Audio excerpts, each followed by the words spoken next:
Okay, today we are going to continue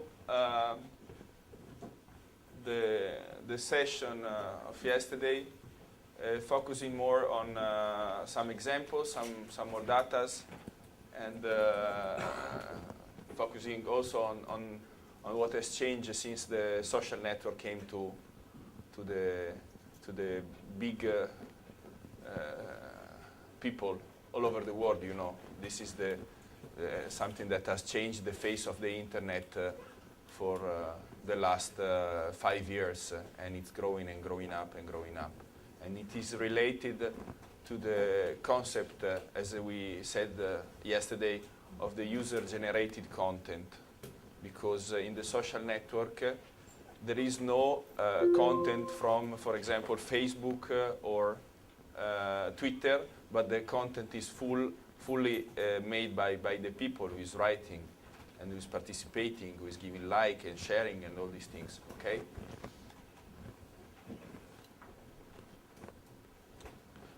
Sorry, this is the yesterday part, okay. So, talking about social networking for a company, for a small or medium enterprise, means building customer relationship, mainly. So, the social network platforms are the place where you can interact with your customers, and the friendship of Facebook, for example, is a link. So this is nothing different from what you did before. It's just a new way to do the same old thing. It's maintaining and making valuable relationship across the social networks. And in this slide, you see this little on the bottom of the chart. There are some names of the social networks. I don't know all of them. Probably everybody knows Facebook and Twitter and YouTube and Wikipedia, which are that you can participate to give content to those platforms, but some other, like for example, Ciao or DeviantArt, are niche platforms. So what I say is social networks are not just about it's not just about Facebook and Twitter and YouTube and Wikipedia and so on. There are many platforms that usually are specific for a certain sector or for a certain market. So the first things that you have to consider when you approach social network strategy, communication strategy, is to have a review and to choose the correct platforms for your business. There are some that are mandatory, like Facebook and Twitter, for example, and YouTube, if you can shoot a good video. But there are many others that can be specific for the business you are involved in. For example, talking about wine, there is a platform which is called Vinix, which is a social network about wine, which was born in Italy, but it is worldwide known. And this is just of interest of a wine company. But if you run a business in the wine industry, you probably should consider to be present also on Vinix. Okay? So the first thing that you have to do with the social network strategy is to choose the right networks. You have to be on Facebook or on Twitter, on YouTube, and maybe on LinkedIn. You know, the professional, who knows LinkedIn here? Okay? But you should consider to be on other medias too. Another fast-growing platform is Instagram. Instagram is about pictures. Who knows Instagram? Okay? Okay? Okay. No, not everybody, usually. Raise your hands. Who doesn't? Everybody knows Instagram. Okay. Okay. Just to know. Okay. So and why? Because you know that the eye is more accustomed to see pictures than to read a text. To read the text involves a brain activity, and to watch picture is or a video, for example, is easiest for the brain to understand something. So if you can share your concept across a visual platform, is better than is better. Okay, is more easy to understand by your users. Okay.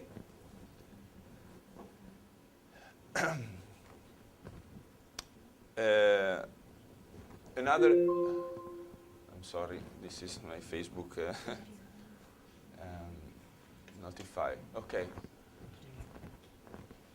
Another point is about the reputation. Yesterday we talked about reputation, which is key to success.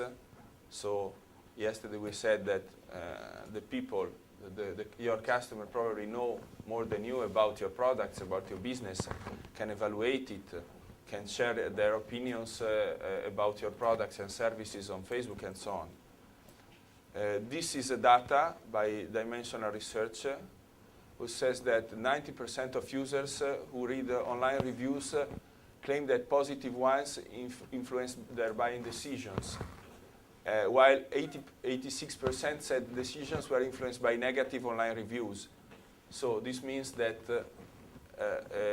90% of the people read more what the people say about the products than the company itself that can communicate and promote and make advertising about their own product. So this is the big shift, okay? So the lesson about this is that you have, again, pay greatest attention to reputation and feedback. Reputation and feedback can be structured. For example, you know TripAdvisor, and TripAdvisor is a structured reputation feedback system. So they set the rule, and you can write, you can give stars, and you can post your comments. The hotel or the restaurant can answer to the comments that were posted by the customers and so on. So these are the rules of that platform. Okay. Some other opinions and feedback and reputation came from non-structured websites, for example, blogs, review blogs, and you know there are specialistic blogs and review websites for almost every kind of product and service worldwide. Okay. Another point which is very, very important, relevant for a small, medium enterprise is about the company identity. Usually we found companies, small companies with very good products and services, which found some difficulties in having a clear and easily shareable identity, because their logos, their name, their payoff are not the result of a structured process of marketing, but maybe it's just an idea or something they haven't paid attention to. So they have good products, but they don't have a correspondent good brand. You know what I mean? If you think about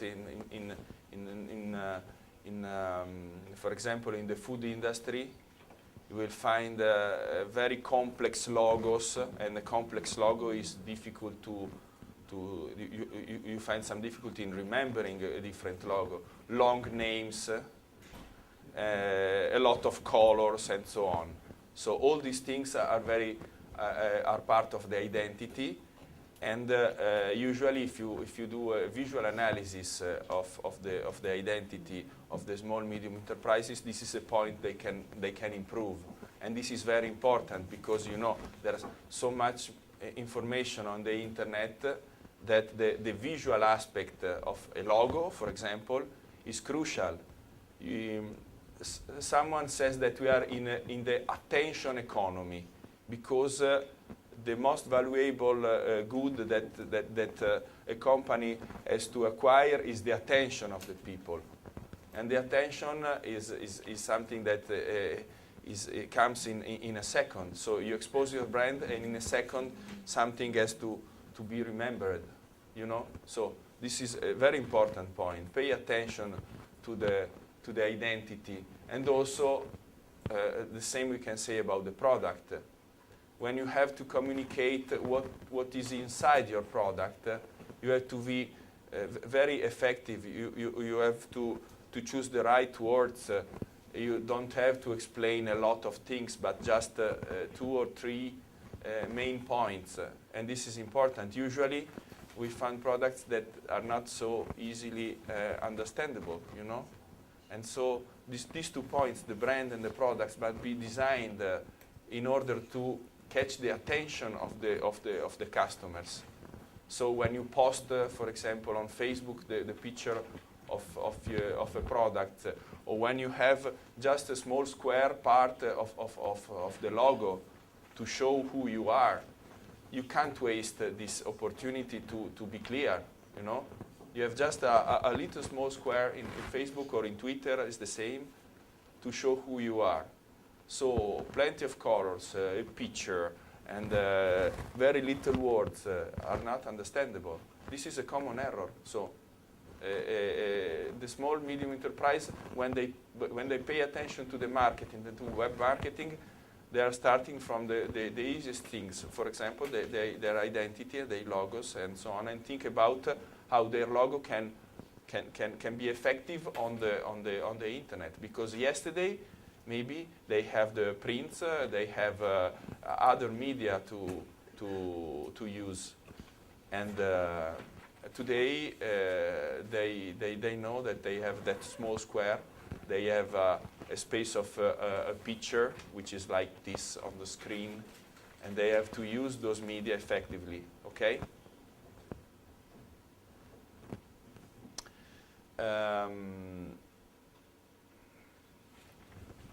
There is a study, a recent study from Berkeley University of California. They asked 500 people from across Europe to look at 35 randomly ordered images across 5 subjects and categories of social network to see what pictures are more effective. The study found that the most liked photos are about beautiful landscape, cute animals, photos, or food, not people, for example. So it's better to share a landscape, which is also related to tourism and so on, pictures about food, animals, but not personal. So this study also shown that good quality image is very important, that blurry images and low quality images doesn't work. And today, video shooting and picture shooting is much more less expensive than it was years ago. You know, video production until some years ago was a very expensive business. Now you can do a good work, not an exceptional one, but a good work with a computer and a video camera that can cost you up to 500 or 1,000 euros, okay? This is something that in the past did not occur, okay?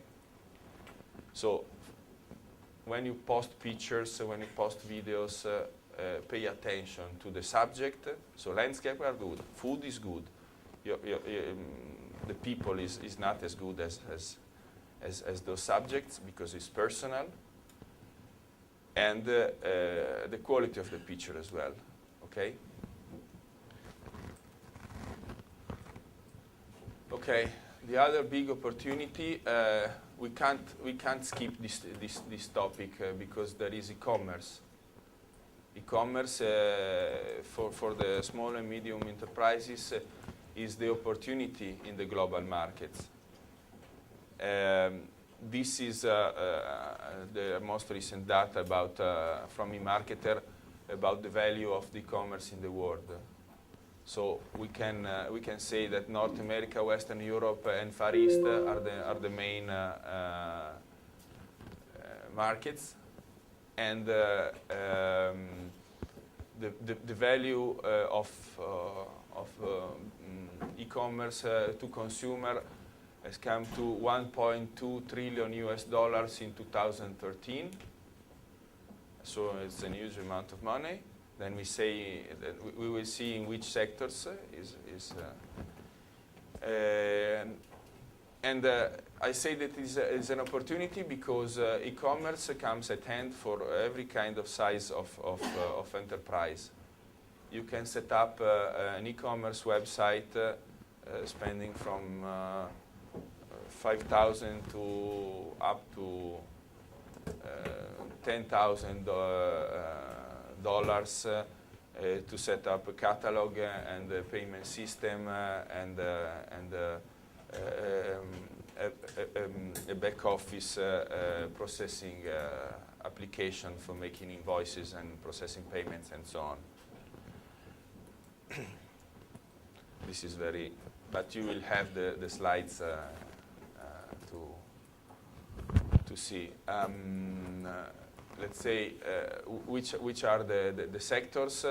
So the main sectors are consumer electronic appliances, apparel, so clothes and fashion and so on, media, toys and games, food and drink, which is 5% of the total income of business to consumer e-commerce, furniture and homeware, beauty and personal care, home care, and other, which is 30%, that includes travel and tourism and so on.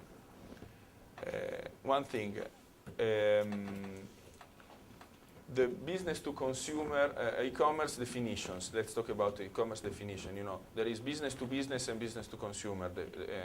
These are the two main parts of the e-commerce. Business to business means not that business to business is among companies and the business to consumers is among companies and the final consumer. It's not about this. It's about the relationship between the company and the buyer, the customer. Because in business to consumer, you sell to someone that you don't know. You sell to a final customer that you don't know, so you have to recognize him, username and password and so on.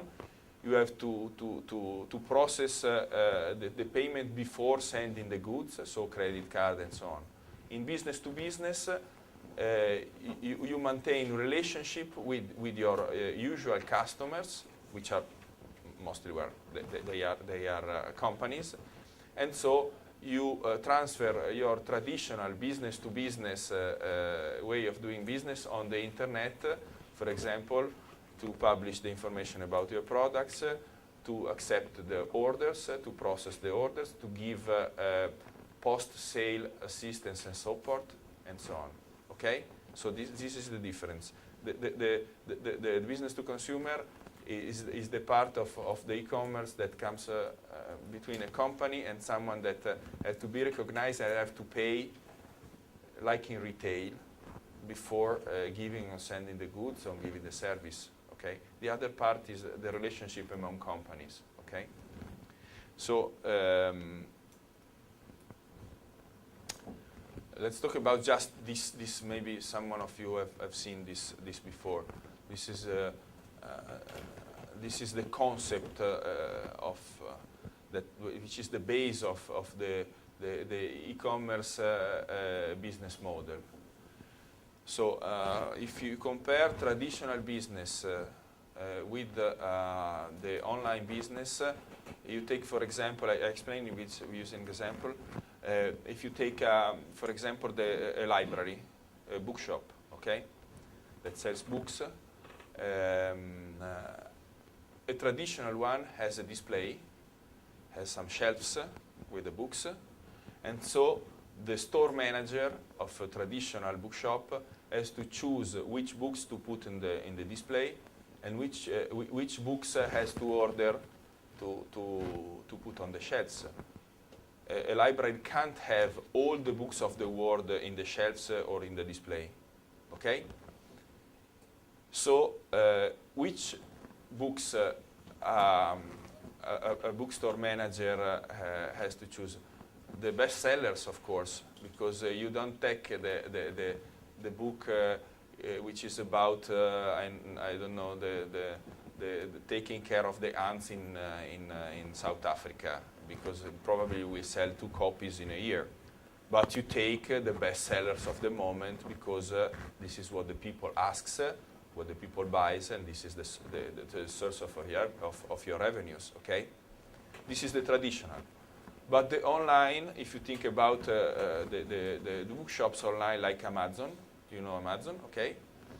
Amazon sells all the books of the world, because they don't have this problem of choosing which one they have to include in their catalog.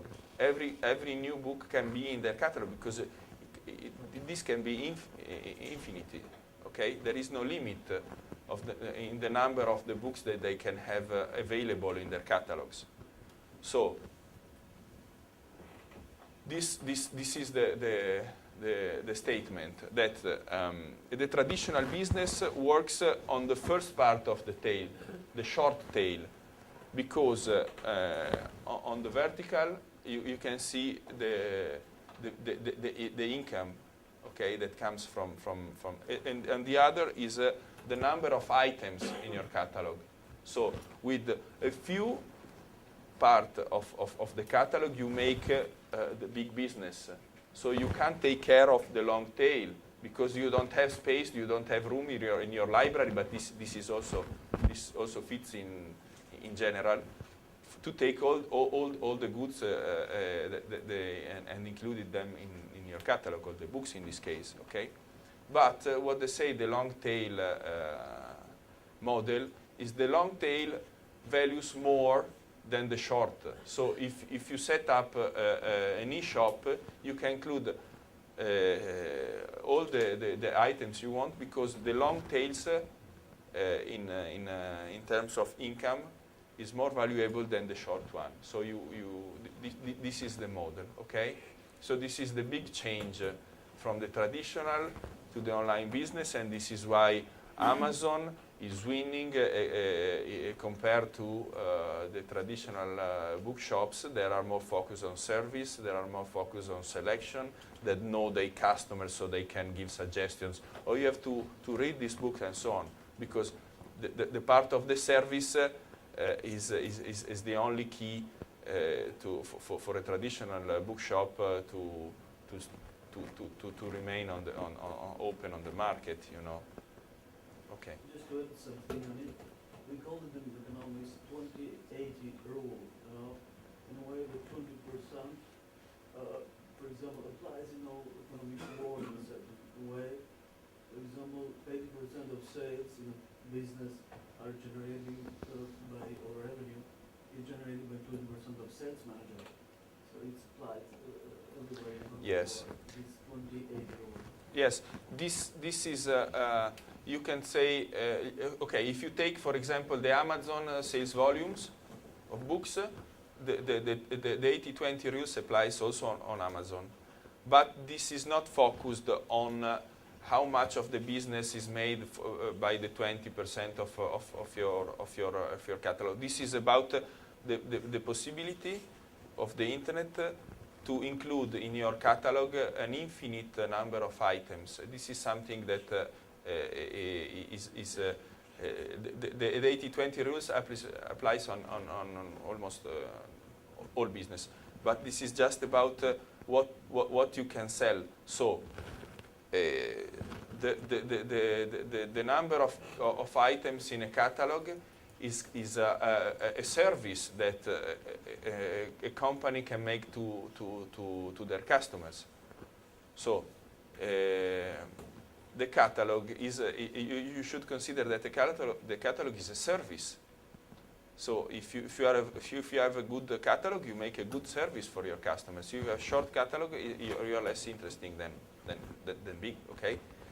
So it is right. So applies also to Amazon. but this is referred to what you can do online versus offline because of the space.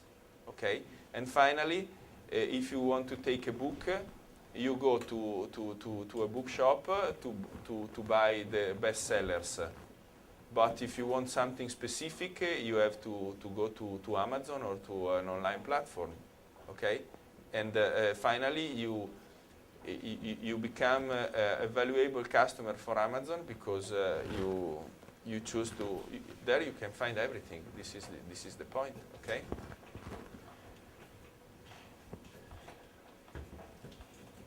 These are some other thoughts. Then we start to see some examples.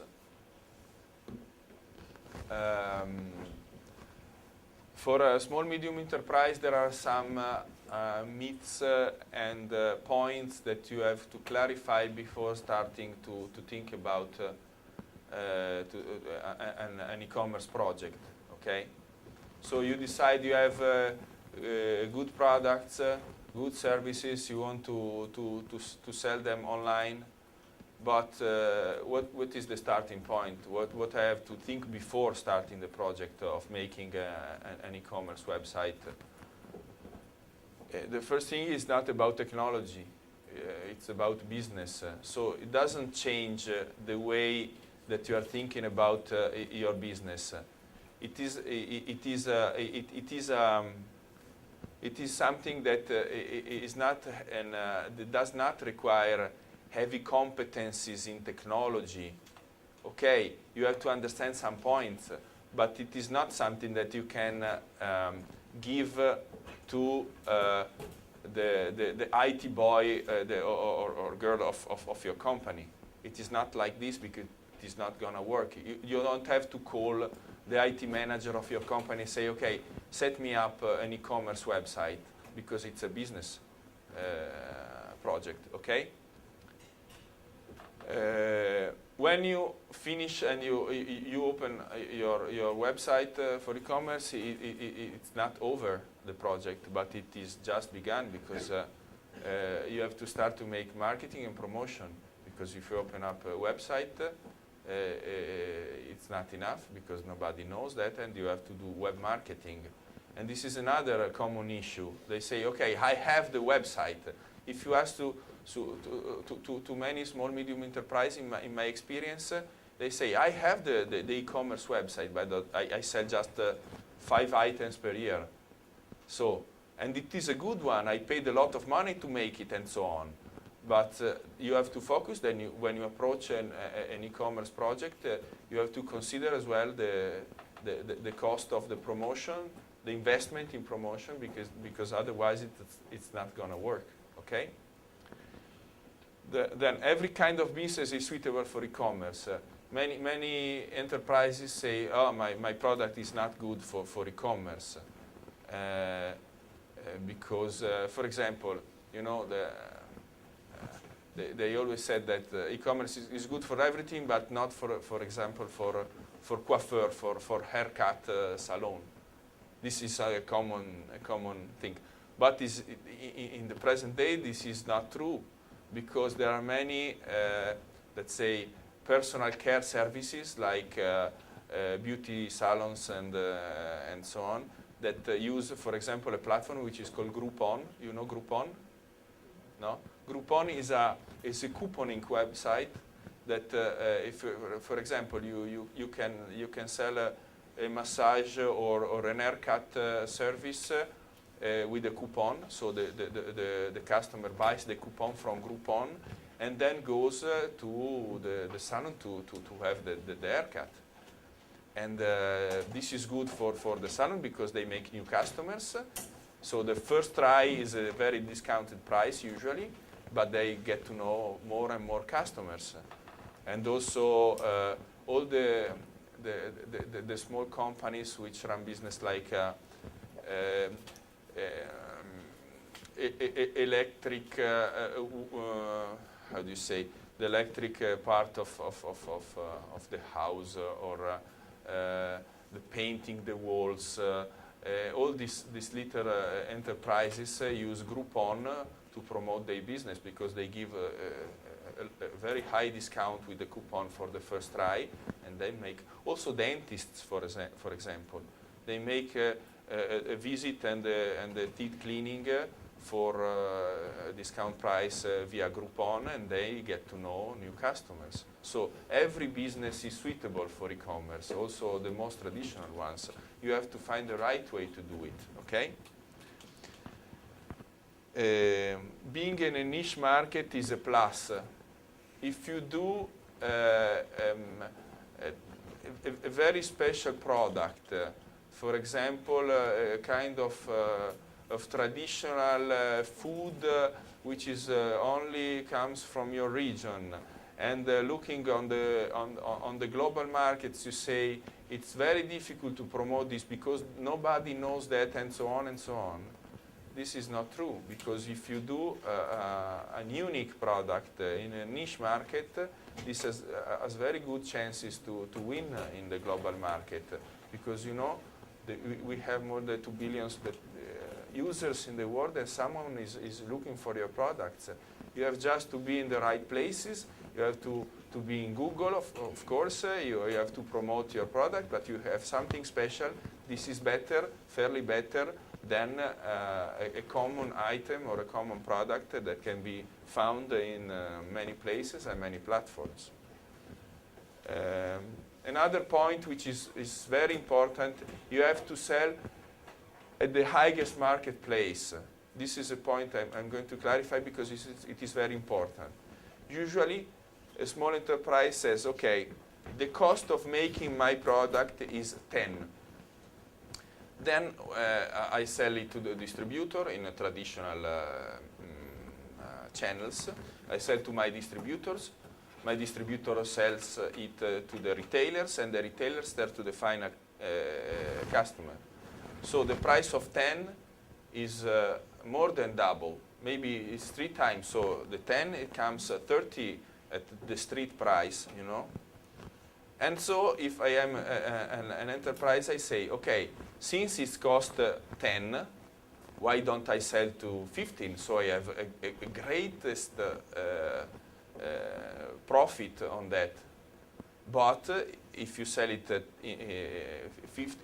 50 and the street market is 30, probably all your traditional channels, so the retailers and the distributors, doesn't take the product from you anymore, because they say the people can find it for 15 and I have to sell it for 30 to the customers. So this is called channel cannibalization. So you have to pay attention when you fix the price for a product that you sell, that you already sell, or that you are thinking to market, because usually, sometimes you think about a new product and you say, okay, let's put it on the internet, on my e-shop, on my e-commerce shop. Okay, fix the price at the highest market price, because you are acting as the producer, as the distributor, and as the retailer in the same person, okay, in the same unity, okay? Don't make this error, because it's very common. Otherwise, you don't have the margins to go to the traditional markets, and you are forced to sell this product just by yourself, and this is not a good multi-channel marketing strategy, okay? Work hard in building value relationship with customers. So there is the sale moment, there is the pre-sale moment, the post-sale and support moment. As we said yesterday, the customers evaluate your behavior, not just your products. So assistant and post-sale is crucial, because this is part of your reputation. So you have to pay very high attention in building relationship with your customers. And also building relationship with your customers is important, because they can participate to improve your products. They can give you suggestions, they can give you feedback. And so this reduces the risk of fail when you go to the market. If you do all your things inside your company, and then in a moment you go to the market, you have a higher risk than if you have a more open behavior of exchanging ideas, opinion, and so on with your customers, okay? Catching the attention is only the first step, and the last 3 points are related, so I will explain you the concept in one sentence. That you have to promote your business. When you make a budget for the e-commerce, you have to consider that 1/3 is the cost of making the platform, and 2/3 is the cost of making the promotion. So if you plan to open an e-commerce website, you have 30 of budget. 10 is to make the website, the technological and the starting up part of the business, the enabling part, let's say. But you have to save 2/3 for promotion in web marketing, social marketing, in Facebook, Twitter, and so on. Okay. Another rule, as the 80-20 rule in internet, is that B2C value is 1/10 of B2B. So the question is, why should I have to open an e-commerce, an e-retail website? Since at the end of the year, I earned 1,000 euros, because probably this empiric rule. Probably you had $9,000 or euros from the business to business. So having a B2C website is the occasion to get in touch with companies and establish a long-term relationship with other companies in a business-to-business way, okay? So this is, e-commerce is not just making revenues from the sales, but is a strong medium for promoting your business. So it has a promotional value in addition to the commercial one, to the sales one, okay? Two more questions, because you know, when you face an enterprise that is approaching this, the main concern is about the money. No, the money is on the internet. How do you get paid? So you have to clarify that payments are safe. There is a security issue, but it can be addressed, and this is how you can process a payment using a credit card or PayPal or another platform like this. So you sell, you expose and you sell your items on your website, but the cash is processed by a bank. So you just pass the information of the total amount of the products to the bank, and the bank gives you, okay, this has been paid, okay? The most common platforms for processing payments are linked to the local banks. Every bank usually has a virtual point of sale, a POS, you know. But there are global companies which only process payments. The most important one, let's say, in terms of market share is PayPal. Everybody knows PayPal? Okay.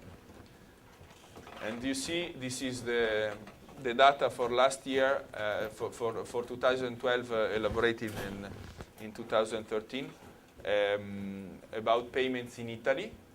Credit card at PayPal are 91% of the total of the revenues of the e-commerce companies, while 9% is cash on delivery, wire transfer, and credit line. Usually, an enterprise says, "Okay, let's start with the traditional, because I know that they work. So I don't want to do this with the credit card on the internet or PayPal, because I want the wire, for example. I want the money on my account before selling the goods. You know, if you think this, you probably lost the 91% of your business. So you have to face this situation. It's not something that you can change, because the people want to pay using the credit cards, because there are also guarantees linked to PayPal, for example, and to electronic payments done by credit cards. For example, if you pay with a wire, you are a customer in the customer point of view, you pay with a wire, but you are not guaranteed from the other side to have your service or the goods. Okay, you have to trust. If you use credit cards or PayPal, you are sure, because if you don't take the goods, you get your money back from the bank. You open a controversy and you get your money back. So this is why it's important to use electronic payments. Okay, they take commissions, of course. So, but okay. Now let's talk about some examples. Sorry. There are any questions about e-commerce and so on? We don't have. This could reserve a 3-day seminar to talk about this properly. I'm sorry, but we don't have this. So there are just some, in my opinion, important points to share with you. There are some questions about this. No, it's okay. Okay. Some examples. In tourism.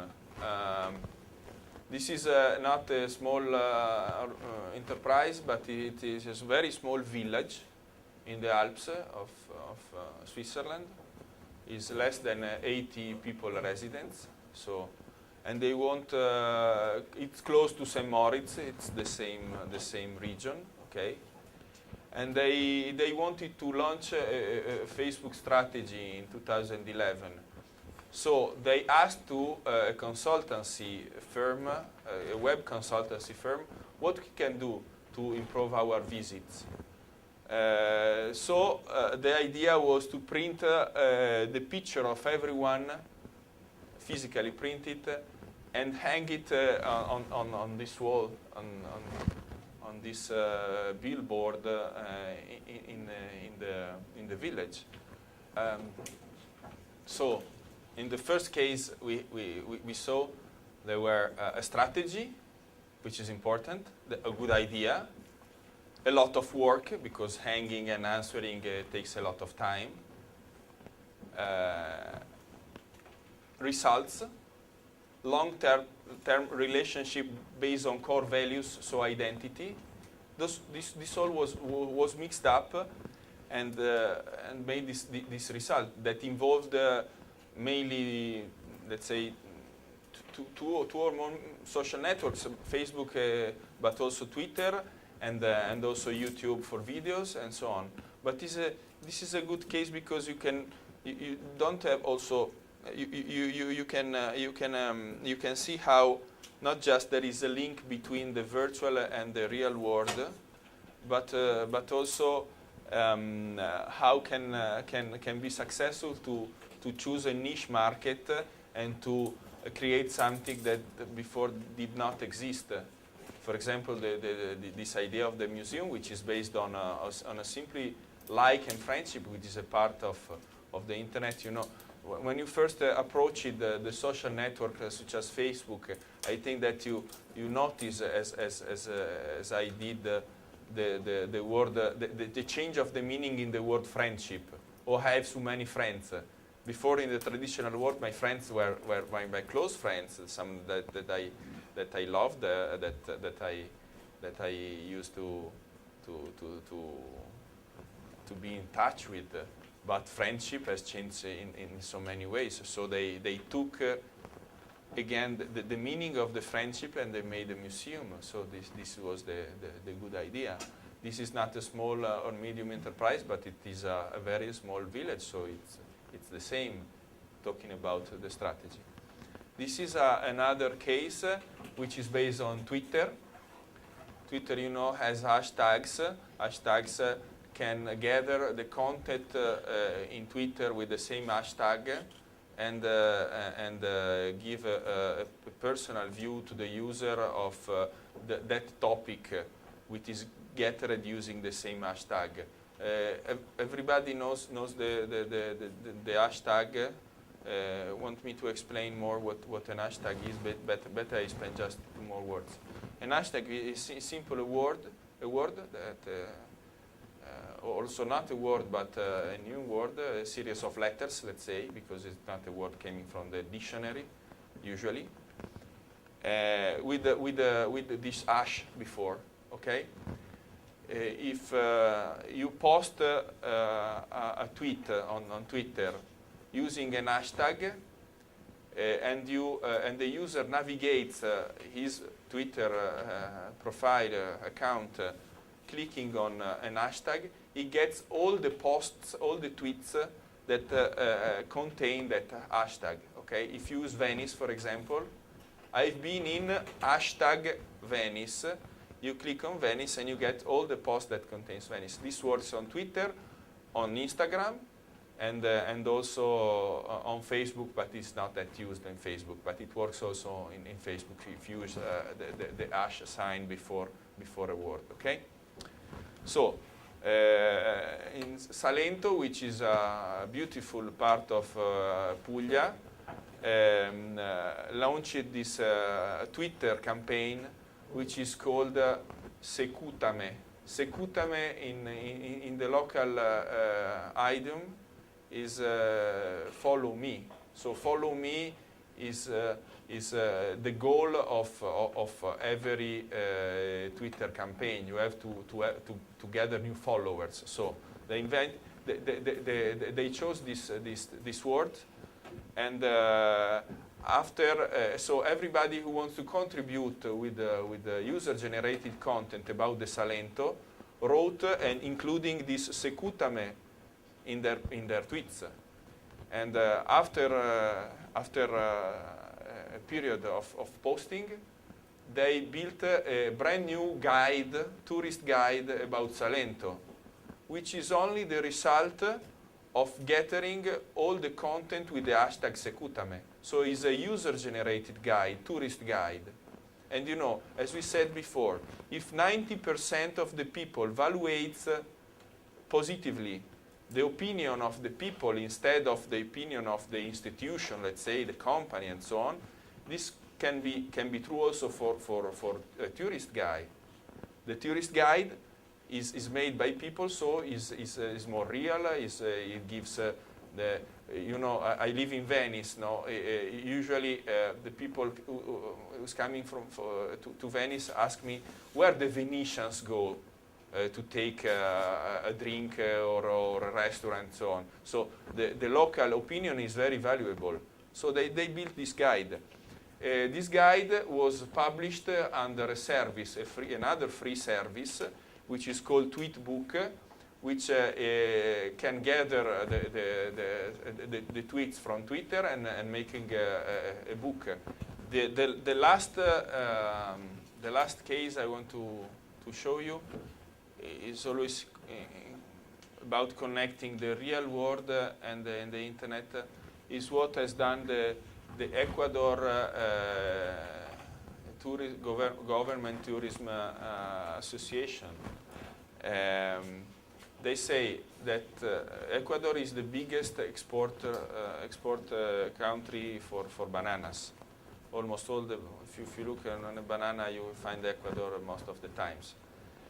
But it has wonderful beaches and landscapes. So it's a very and hidden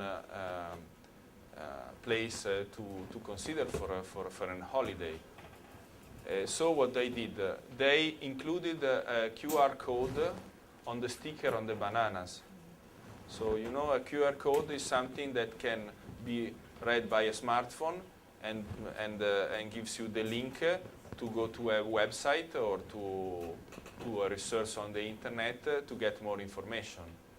So the idea was to tag all the bananas with content, and all these 24 million tons of bananas coming all over the world could spread the message that Ecuador is good for tourism as well. So the lesson that we can have from this case as you can use a mixed media strategy to go to your customers worldwide.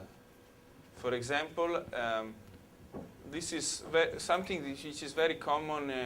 For example, in the United States, is to host on the packaging of the goods. For example, you ever saw on the milk there is the advertising for missing people. You ever saw this in the US? It's very common to use the packaging to give more messages.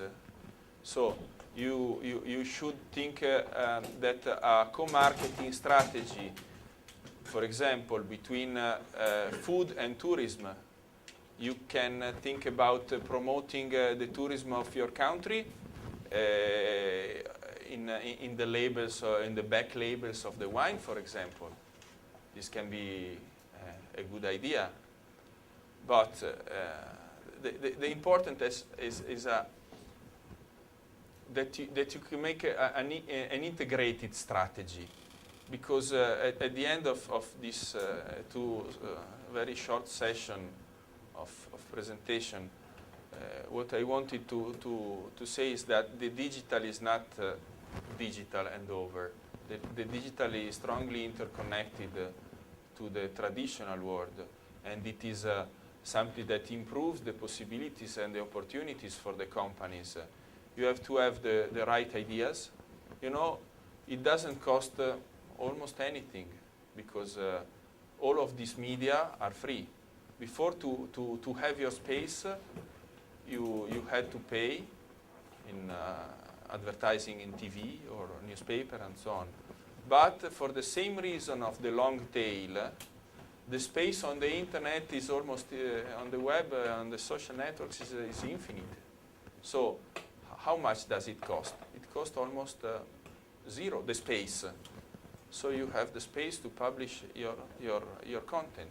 It is different in the real world, because a wall is 10 square meters, so it can host up to 20 billboards, and this is something that is very. You saw the wall in the Obermuten. It's full of no, and you say, how many people?